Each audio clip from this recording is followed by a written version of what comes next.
Take pre-participation physical exams for sports very seriously. When I was a young athlete, I had to get the yearly physical exam as well. And we had to do it in one of these school settings. If you've ever played high school sports, you probably know how this goes. There were probably 300 or 400 kids that play sports, spread out over the gym and the locker rooms and all over the place. And you had to go from station to station. You'd have your urine checked, for various things. So there was stations where they'd listen to your heart and lungs, another where they'd check your vision, they'd do height and weight, and another one where you'd fill out all this paperwork. It was this horrible ordeal, but you got it done, basically in a few hours, and that knocked out the physicals for 300 or 400 people.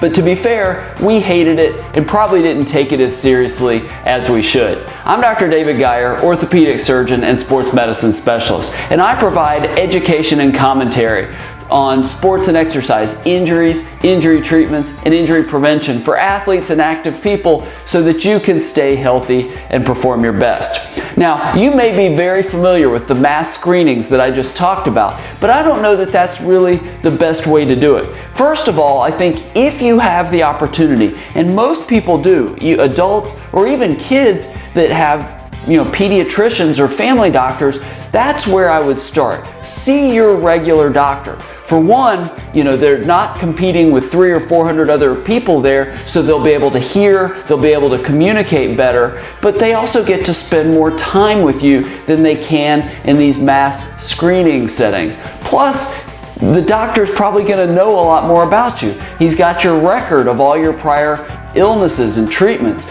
but he can ask questions and you might be more likely to bring up things that you wouldn't otherwise bring up. So I think it's always a good idea to have your physical exam done by your pediatrician, by your internist, or by your family medicine doctor.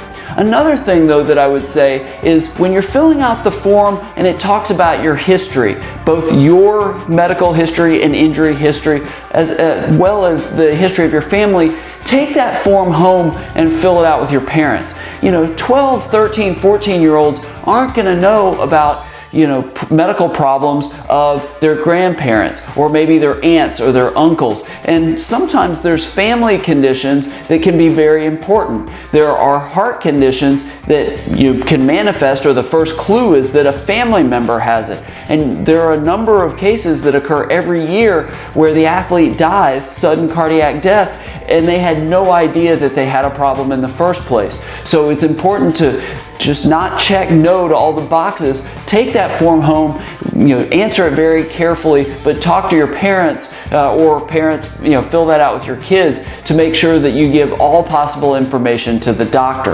Another thing that I would say is, be very serious and honest about reporting symptoms, reporting, illnesses and prior injuries. I know you want to play, but the doctors and the athletic trainers need to know this information, not just to keep an eye on you during sports, to see if you have a problem, but to see if you need further testing. There was a story, and I can't remember what NFL team, but there was an NFL player on his physical. He mentioned to the doctor that he was having headaches. They did a workup and found out he had a brain tumor. It's very possible if he hadn't mentioned that to the doctor, it may have been too late when they diagnosed it. That just mentioning that may have saved his life.